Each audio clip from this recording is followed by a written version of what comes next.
I'm Johnny with Dialed Archery, and this is the box to bow on the strike non-mover bow sight. So first things first, when you get your strike, it's gonna come in a tube just like this. I'm gonna crack that baby open, and this is what you got. Strike non-mover. The only thing you're gonna have to worry about with this is gonna be your strike decals are gonna be in there, so when you open it up, don't forget about those, don't throw them away. You can put the strike decals on both the inside and the outside of the strike. The outside has some nice lasering, so maybe you don't want to cover that up, but you can put it on either or. So first things first, it's gonna be extremely simple. Way more simple than the proof. Don't have to get so much into the weeds. It is a non-mover. The first thing we're gonna do is we're gonna mount it to the bow. So you're gonna take, this one is a riser mount. Gonna take that riser mount bracket off. The strike is not just going to come in the riser mount, but it's also going to have the Matthews bridge lock that you can put right into the bridge lock riser, and the Picatinny attachment for Hoyt and all the other bows that have the Picatinny rail on the riser. So we took the bracket off. We're going to put the bracket on the riser.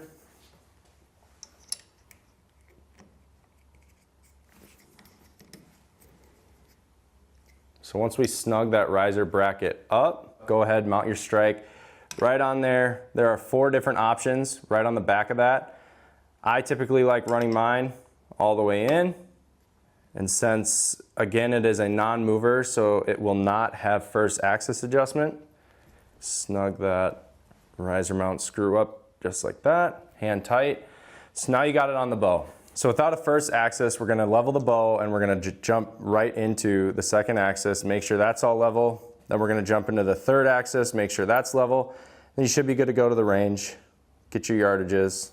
I've got a 3-pin 19 thousandths on this one.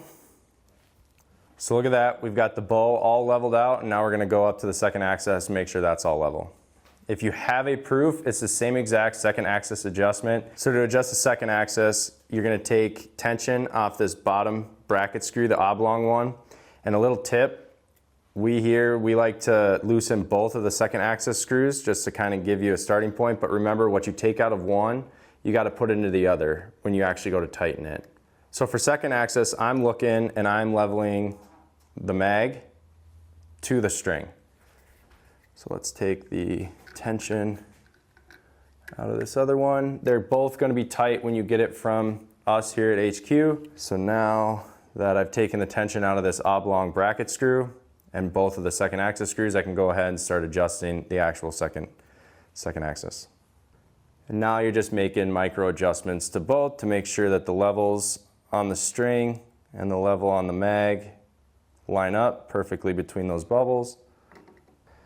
And the nice thing about the second axis adjustment on the strike and as well as the proof, they are individual. So if you adjust them and you need to move your bracket up or down, they will not move.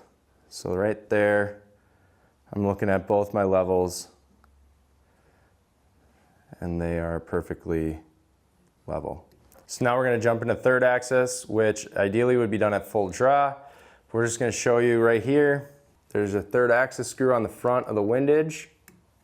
You're gonna just loosen that up, and that's gonna give you your third axis adjustment right up front there.